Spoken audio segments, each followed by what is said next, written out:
Can you discuss the importance of transparency in leadership and its impact on organizational trust? That's great. Okay. So when we talk about transparency of leadership, it's really important to understand transparency in light of the partner concept of trust, because they do go together. Now, I do think there's such thing as too much transparency.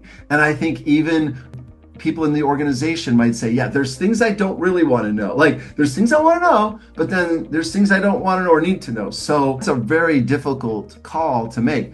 If we can agree on three main things, this would qualify for effective transparency. The first thing is to be transparent about our purpose. And if we're not transparent about our purpose, it's not even a matter of like concealing it, although it could be that. Maybe it's like we don't want anybody to know. But it's more about it's a mystery to us. So in progression theory, what we realize is everything begins with purpose. With purpose then helps inform outcomes. And that's really what we want. We want the outcomes. But what outcomes do we want? We want outcomes that reflect our purpose. Without knowing our purpose, we can't achieve it.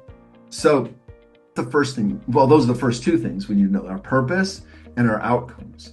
And what bridges the two? How do we get from our purpose to our outcomes? And our word for that generally is methods. Methods is the overarching term for how we as individuals or as organizations or as societies spend our resources in order to reach our outcomes.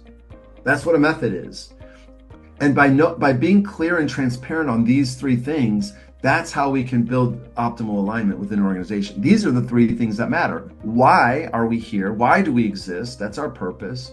Then what does it look like when we have fulfilled that purpose? How would we see it in the world? What would it look like in terms of our products, our services, or the outputs or the impact we have? And that's outcomes. Outcomes must reflect purpose, and to the degree they deviate from purpose, there's misalignment. Now, how do we get from purpose to outcomes is methods, and that is, as I said, how we spend our resources in order to produce those outcomes. And as long as we're aligned on those three things, I think we're going to have optimal transparency.